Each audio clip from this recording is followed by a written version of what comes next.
विदेशी मुद्रा प्रवाह को बढ़ावा देने के उपाय। प्रीलिम्स के लिए forex, CRR, SLR, ECB, RBI. Mains के लिए विदेशी मुद्रा प्रवाह को बढ़ावा देने के उपाय। चर्चा में क्यों? हाल ही में भारतीय रिजर्व बैंक आरबीआई ने भारतीय रुपये के मूल्यह्रास को देखते हुए विदेशी मुद्रा प्रवाह को बढ़ाने के उपाय किए हैं। आरबीआई द्वारा विदेशी मुद्रा को बढ़ावा देने के उपाय।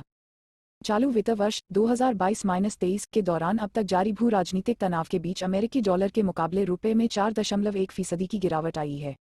चालू वित्त वर्ष 2022-23 में अमेरिकी डॉलर के मुकाबले भारतीय रुपया 4.1% गिरकर 79.30 हो गया है।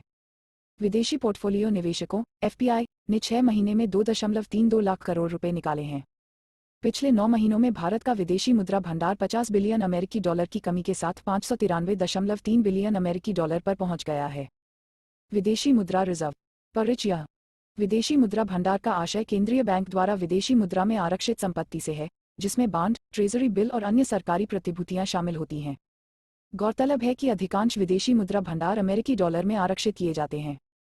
भारत के विदेशी मुद्रा भंडार में शामिल हैं विदेशी मुद्रा परिसंपत्तियां, स्वर्ण भंडार, विशेष आहरण अधिकार एसटीआर, अंतर्राष्ट्रीय मुद्रा कोष आईएमएफ के साथ रिजर्व ट्रेंच। उपाय। एफपीआई निवेश।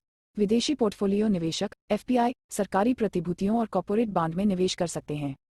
इसने एफपीआई के लिए उपलब्ध प्रतिभूतियों की टोकरी का विस्तार करके ऋण पोर्टफोलियो प्रवाह को बढ़ावा देने की भी मांग की है। एफपीआई भारत में विदेशी निवेश का एक मार्ग है। इसमें सूचीबद्ध भारतीय कंपनी के शेयरों में निवेश, गैर परिवर्तनीय डिबेंचर, घरेलू एमएफ, म्यूचुअल फंड, सरकारी प्रतिभूतियां, सुरक्षा रसीदें आदि शामिल हैं। उच्च प्राप्ति रिटर्न। आरबीआई ने बैंकों को विदेशी मुद्रा जमा पर अधिक रिटर्न देने की अनुमति दी है, जिस पर उन्हें कोई भंडार नहीं रखना होगा। तुलनीय घरेलू रुपया सावधि जमा पर बैंकों द्वारा दी जाने वाली ब्याज दरें अधिक नहीं होनी चाहिए। ईसीबी के तहत छूट।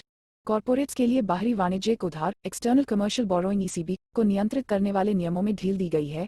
स्वचालित मार्ग को दोगुना करके 1.5 बिलियन अमेरिकी डॉलर और उधार लेने की लागत पर 1% बढ़ा दिया गया है। ईसीबी भारत में अनिवासी उधारदाताओं द्वारा विदेशी मुद्रा में भारतीय उधारकर्ताओं को दिए गए ऋण हैं। भारतीय निगमों और सार्वजनिक क्षेत्र के उपक्रमों पीएसयू द्वारा विदेशी धन तक पहुंच की सुविधा के लिए इसका उपयोग किया जाता है। निर्यात कर।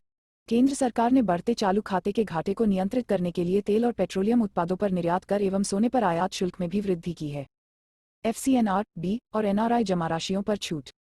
अनिवासी भारतीयों एनआरआई को एफसीएनआर बी और एनआरआई जमा में भारत में विदेशी मुद्रा लाने के लिए उच्च रिटर्न मिलेगा, क्योंकि नवीनतम जमा के लिए दरों की सीमा हटा दी गई है। एफसीएनआर बी विदेशी मुद्रा अनिवासी जमा विदेशी मुद्रा मूल्यवर्ग है, जबकि एनआरआई जमा अनिवासी बाह्य जमा है। बाह्य वाणिज्यिक उधार एक्सटर्नल कमर्शियल बोरोइंग्स। परिचय। ईसीबी एक गैर निवासी ऋणदाता से न्यूनतम औसत परिपक्वता के लिए भारतीय इकाई द्वारा प्राप्त किया गया ऋण है। इनमें से अधिकतर ऋण विदेशी वाणिज्यिक बैंक खरीदारों के क्रेडिट, आपूर्तिकर्ताओं के क्रेडिट, फ्लोटिंग रेट नोट्स और फिक्स्ड रेट बॉन्ड इत्यादि जैसे सुरक्षित उपकरणों द्वारा प्रदान किए जाते हैं। ईसीबी के लाभ। यह बड़ी मात्रा में धन उधार लेने का अवसर प्रदान करता है।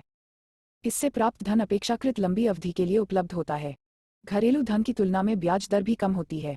यह विदेशी मुद्राओं के रूप में होता है, इसलिए यह मशीनरी के आयात को पूरा करने के लिए कॉर्पोरेट को विदेशी मुद्रा रखने में सक्षम बनाता है। कॉर्पोरेट अंतर्राष्ट्रीय स्तर पर मान्यता प्राप्त स्रोतों जैसे बैंक, निर्यात क्रेडिट एजेंसियों, अंतर्राष्ट्रीय पूंजी बाजार इत्यादि से ईसीबी बढ़ा सकते हैं। स्रोत Indian express. Cause I've been living life right like I could just die any minute. Going for a ride down the side, PCH, country limit. I don't need a guide, follow lights, take me where I want.